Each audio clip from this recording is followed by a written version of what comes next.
પોરબંદર નજીક આવેલ કોલીખડા ગામ પાસે રાત્રે પૂરઝડપે ટેન્કર ચલાવતા શખ્સે 4 ગૌધનને કચડી નાખ્યા હતા અને ત્યારબાદ નાસી ગયો હતો, જે મામલે ગામના સરપંચે પોલીસ ફરિયાદ નોંધાવતા પોલીસે વધુ તપાસ હાથ ધરી છે. પોરબંદર નજીક આવેલ કોલીખડા ગામે રહેતા રાજા નાથાભાઈ હુણ, ઉંમર વર્ષ 28, એ નોંધાવેલ પોલીસ ફરિયાદ મુજબ તે ગામના સરપંચ તરીકે સેવા આપે છે.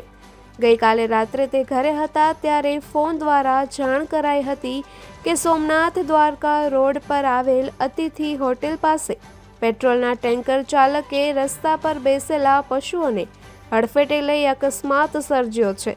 આથી તે તુરંત સ્થળ પર દોડી ગયા હતા અને જઈને જોયું તો ટેન્કર ત્યાં હતું અને લોકોના ટોળા એકત્ર થયા હતા તથા ટેન્કર હડફેટે એક ગાય તથા 3 નંદી મોતને ભેટ્યા હતા, જેના મૃતદેહ ત્યાં પડ્યા હતા. આથી તેઓ અન્ય જીવદયા પ્રેમીઓ સાથે મૃતદેહને યોગ્ય સ્થળે રાખવા માટેની વ્યવસ્થા કરતા હતા. એ દરમિયાન ટેન્કર ચાલક ત્યાંથી ટેન્કર લઈને ભાગી ગયો હતો, જેથી GJ36V 6621 નંબરના ટેન્કરના અજાણ્યા ચાલક સામે પોલીસ ફરિયાદ નોંધાવી છે. ઉલ્લેખનીય છે કે શહેરને જોડતા કોલીખડા 3 માઇલ વનાણા સહિતના હાઈવે પર અગાઉ પણ અનેક વખત આ પ્રકારના અકસ્માત સર્જાયા છે. ઘણા બનાવમાં પશુ આડે ઉતરવાને કારણે વાહન ચાલકોના પણ મોત નીપજ્યા છે.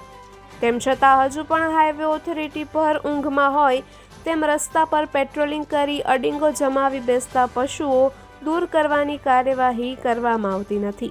બીજી તરફ અનેક પશુ માલિકો પણ દૂધ દોહીને પોતાના પશુઓને રસ્તે રઝળતા કરી મૂકે છે. આવા પશુઓ હાઈવે પર અડીંગો જમાવી બેસે છે ત્યારે હાઈવે પર પૂરઝડપે પસાર થતા વાહનોના હડફેટે આવી જતા મોતને ભેટે છે, ત્યારે તંત્ર દ્વારા કડક કાર્યવાહી કરવી જરૂરી બની છે. નિપુલ પોપટ, પોરબંદર ટાઈમ્સ.